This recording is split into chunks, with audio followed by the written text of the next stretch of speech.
Mark and I go back a very long way. In a former life, I was an electrician for 10 years. And as an electrician, I realized that most electricians couldn't sell.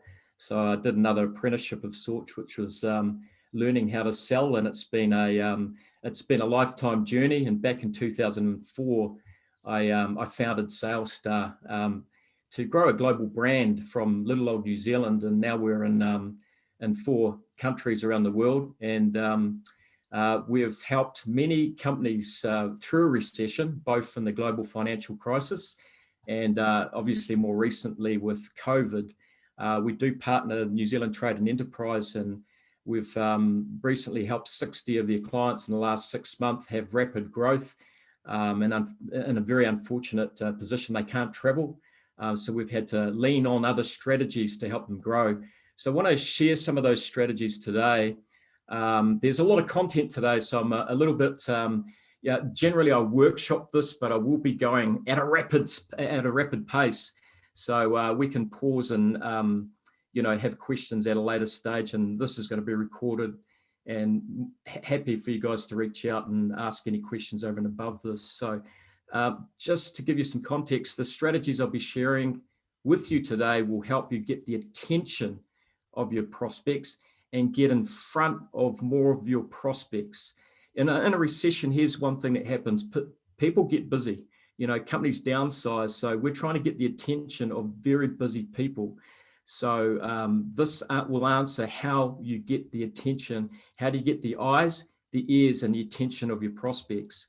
So back in 2004, when I started SalesStar, I went from me and a business partner, and we rapidly grew in the first 4 years. We doubled our growth every year until we got to 2008. And we had about 10 staff then, and we were heavily focused on recruitment services and training services. And, when I first started the business, I didn't have a very big marketing budget. So I grew the business through old school tactics, and that was just getting on the phone, picking up the phone. And at that stage, it was ringing out of the yellow pages, which is, that shows you how long ago that would have been. And I used to be able to ring up and ring a CEO and say, "Hi, it's Paul O'Donoghue here from SalesStar." And they'd go, "Who?" Because no one had never heard of our brand. And I would say something like, "Look, we help companies recruit and train effective salespeople." Now, I knew my numbers back then, and it was at least one out of every 5 calls I would make, I'd get 1 appointment, sometimes 2 appointments. So one lesson, you've got to know your numbers when you wanting to grow your business. But what happened in 2008, things changed dramatically. Those tactics didn't work anymore. And I went from a company to a lonely. It went from 10 people down to my business partner, and then he left, and it was me holding up the company with a lot of debt. So I had to do a lot of research and reinvent myself and rethink about how to sell in tough economic times. So I did a lot of researching, read a lot of books, spoke to a lot of thought leaders, and really had to change the game, because the tactics that I was using were no longer working. When I was ringing CEOs, they were saying things like, "Paul, we're not hiring, we're firing, so we don't need recruitment. And training is viewed as a discretionary spend." So it was could make 100 calls and I might get 1 appointment. It was soul destroying. So I thought there must be a better way. And so I did a lot of research. And one of the books that I read was a book called Creating the Ultimate Sales Machine by a gentleman called Chet Holmes. And what Chet said in this book was, if you had a stadium full of your ideal target market, and you should know what your ideal target market is, but if you had a stadium full of your ideal target market, would you be ready to get up and strategically engage them? Like, would you have all their eyes and attention, or would you only engage part of the crowd? And he suggested that if you're selling tactically, like I was, you would only engage maybe 3% of the crowd. So he had a graph like this pyramid. He said, like, if you have a stadium full of people, only 3%, and it doesn't matter what industry you're in, 3% would be ready to buy from you right now. 7% would be mildly interested. They might be thinking, yeah, I was kind of thinking about that, but I'm not quite ready, or maybe I'm interested in having a conversation. So at best, you're going to engage 10% of that audience. Now, he said if you change your strategy so you're selling more strategically, you should be able to engage the majority of that audience. So that was a challenge, and that was a quest that I was on, to look at how to develop a more strategic way of selling my services, and also to impart that knowledge with our clients. So again, if you're selling tactically, it's 10% of the audience. If you're selling strategically, the idea there is to engage the wider audience. Excuse me, drinking water, mouth's dry. So one of the lessons I learned was we really need to sell the problem, not the product. See, I was selling the product. I was selling recruitment or training services. I wasn't really selling the problem. One of the lessons I learned was when we sell a problem, your prospects will be more engaged. They're more engaged when they hear and they can relate to a problem that is related to them. So research also shows that by selling a problem or articulating a problem, buyers will be 400% more motivated to take action. So we really need to articulate what that problem is that we help solve in their language. So how do we do that? And what is the framework? So there's two parts to what I'm going to share with you today. And I will keep an eye on the time just in case we are running over time. But one is positioning statements, and the other part of the equation is unique value propositions. And they're both part of the strategic messaging that will help get the attention of your prospects, and also help get you more meetings. So the first part, let's talk about that, positioning statements. There's three components to a positioning statement. You need to have the target market. So it's either the title, be very specific of the title of the person you help solve. Is it the CEO? Is it the general manager? Is it the sales manager? Is it an industry type? Is it the building industry? Is it the construction industry? So the more specific you are, the more your prospects can see themselves in the story. Excuse me. Then we mentioned a business problem. So there might be an overarching business problem that you help solve in your business and help resolve for your prospects. And that overarching business problem generally has an emotional reaction to it. What is the emotion related to that problem? And I'll give you more of a perspective on this in the next slide. In the next slide, I'm going to show you a framework and how to frame up your positioning statements. So where are positioning statements used is a good question. So positioning statements can be used in cold calling, like I was doing, at network events. They can also be used in copy, like email copy. We're using it very extensively at the moment with LinkedIn and our LinkedIn messaging, and making some massive gains in getting meetings through LinkedIn. And it can be also used in general marketing. So I'll show you a couple of examples of that at the end of this presentation. So I mentioned a framework before.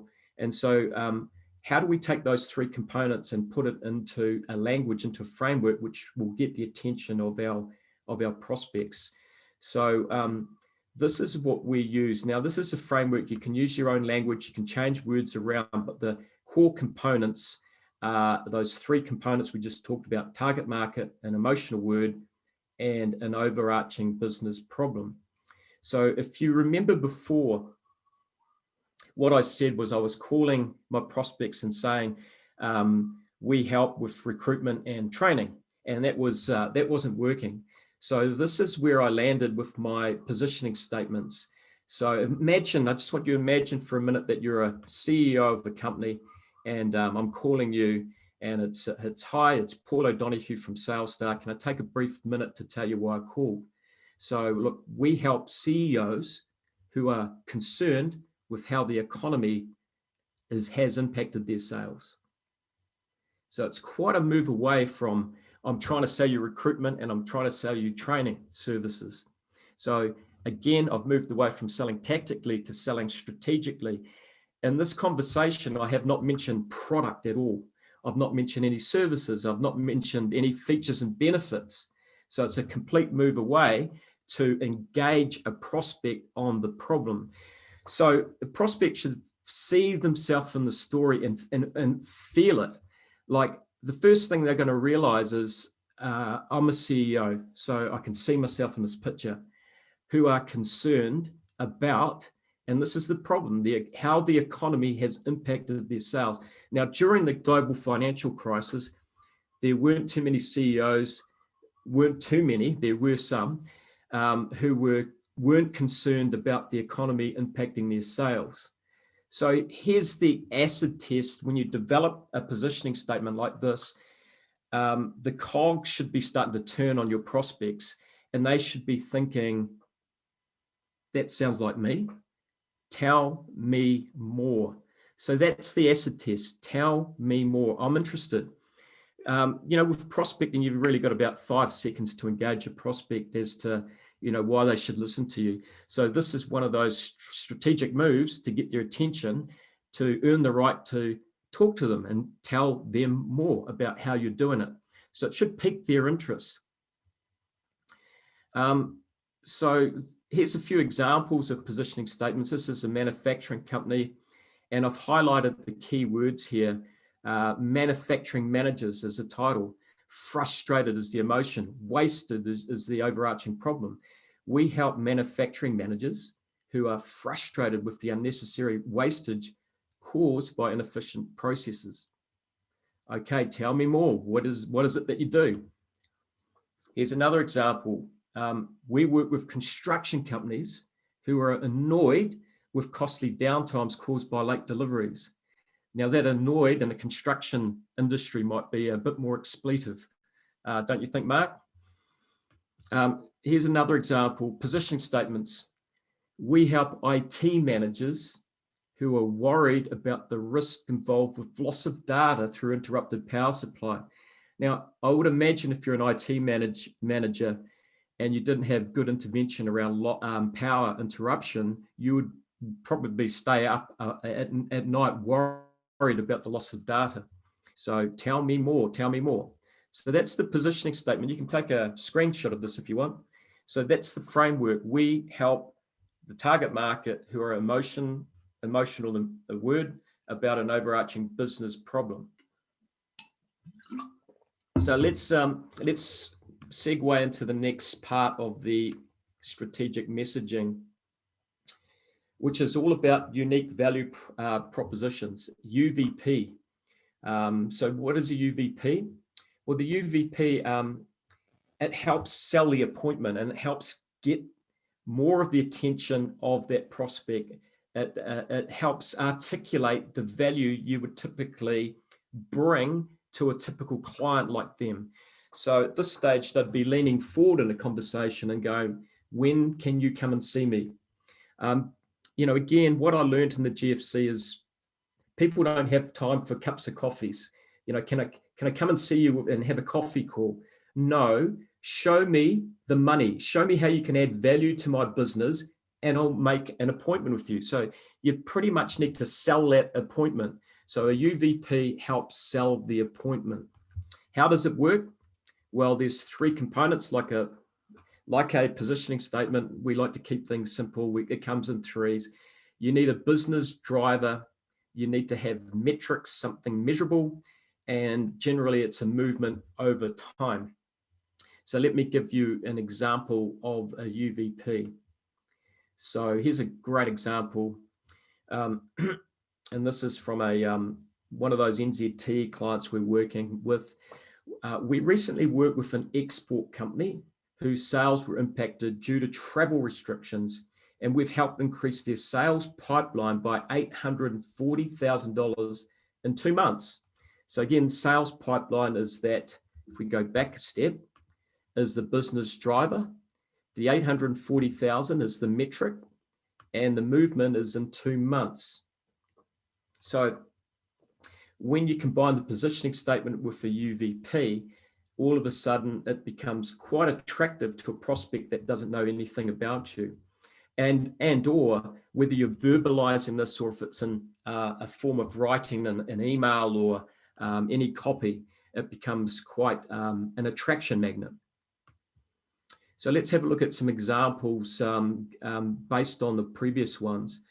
The manufacturing example, working with clients in a similar industry to yours, we've helped reduce wastage by 100%. In a recent case, this represented a savings in materials worth $47,000 per annum. So that could be a lot of money to a mid-sized manufacturing company. Logistics, by working collaboratively with other construction firms, we've been able to improve DIFOT to an average of 98%. In a recent example, this resulted in a savings of $735,000 through reduced downtime on a single construction job. So again, it's articulating the value that you're going to bring and the savings that they're going to enjoy, or maybe it's an increase in revenue. An IT example, through understanding our client's business, we've been able to save 100% of data during power outages. And of equal importance, we've eliminated business disruption. One client reports has saved them over $1.5 million compared to the previous year. So if we think about the framework, it's the business driver, the metric, and the movement over time. So the two work powerfully together. So again, sell the problem, not the product. And I want to give you some examples of how they might work together. In particular, I want to show you how it works within LinkedIn. Now, if you're not using LinkedIn, it's a powerful tool to create and generate new business. One of the things you can do is you can hone in on your target market, and you can search. If you've got Sales Navigator, you can search for the size of your addressable market, and you can create a targeted list of prospects to connect with.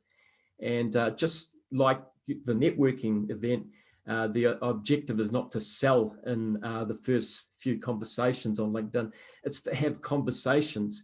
So conversations are the new leads. So we need about to spark up conversations, but more and more people are migrating over to LinkedIn for business. And it's a tool that should be part of your arsenal to rapidly grow in a recession. If you're not using it, get on board. So the first part of LinkedIn is really just to connect. I've seen your profile, I'd love to connect and follow your work, or something of that nature to get that connection. So this is an email that would follow the connection message. This is one that we've been using.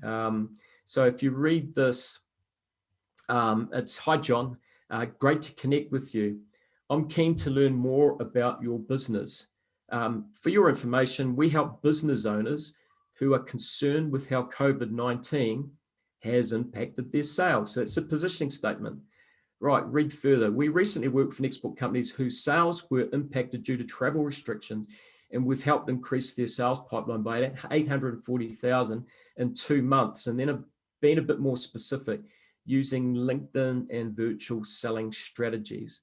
And then finish with a question. Is this something that you'd be interested in learning more about? So again, through the use of the LinkedIn, through the use of positioning statements and the unique value propositions, we're engaging in conversations, posing a question at the end. Conversations are the new leads. Now, the other thing about LinkedIn is you can use paid advertising. We do this very well. We've been doing it for about 3 years and helping our clients do this. I'm going to show you an example of specifically what we do.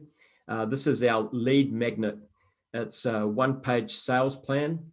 And if you look at the copy, you will see the structure of the positioning statement finished with a unique value proposition. And this gets clicked on like catnip, and it works super effective for us. And it works all around the world. We generate leads both in New Zealand, Australia, our UK practice in the States. So CEO, so we're calling out the title. So if you're flicking through your your news feed and you see the CEO, that's got my attention. Frustrated that your sales team aren't hitting their numbers? Yeah, that sounds like me. In less than 60 minutes, get the clarity to exceed sales targets without getting bogged down in unnecessary detail of traditional sales plans. So download the one-page plan. So that's our lead magnet. Here's a freebie for you. And we finish with the unique value proposition. On average, our clients are growing by 37% using this exact plan. So that's a powerful way to use that in a marketing copy. It works a treat, so don't be afraid to use that. And that is the end of the presentation. So hopefully that you've got some gold nuggets out of that, and I'm sure there will be some questions, no doubt. Awesome. Thanks so much, Paul. So if you have a question, just unmute yourself and ask away.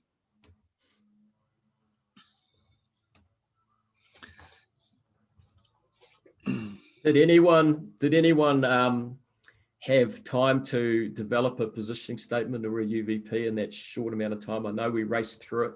I was conscious that I only had 20 minutes, so we didn't really pause and workshop this, but some of you might be super quick and smart. So,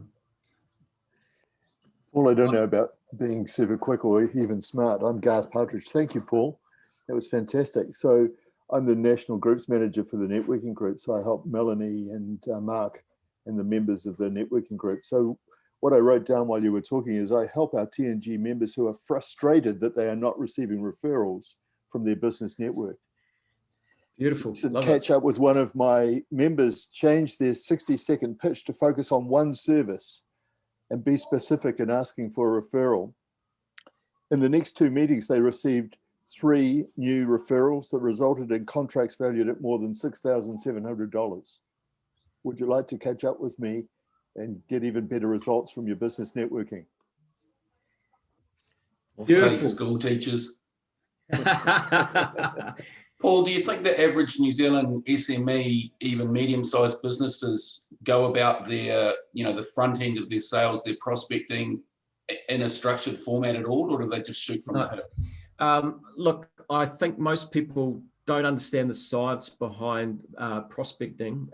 To win a new client, for example, in 2020, it takes 20 to 23 touch points. Wow. So, it used to be back in before the global financial crisis, 7 to 12 touch points. But now, we're fighting to get attention. Attention is the new currency. So what happens is, we need an omni-channel approach to targeting our prospects. It's a phone call, it's LinkedIn, it's Facebook, it's Instagram, it's email, it's other touch points along the way. So, if you're serious about growth, it takes a strategy to be able to do that. So, it needs to be thought through. You can't just wing it.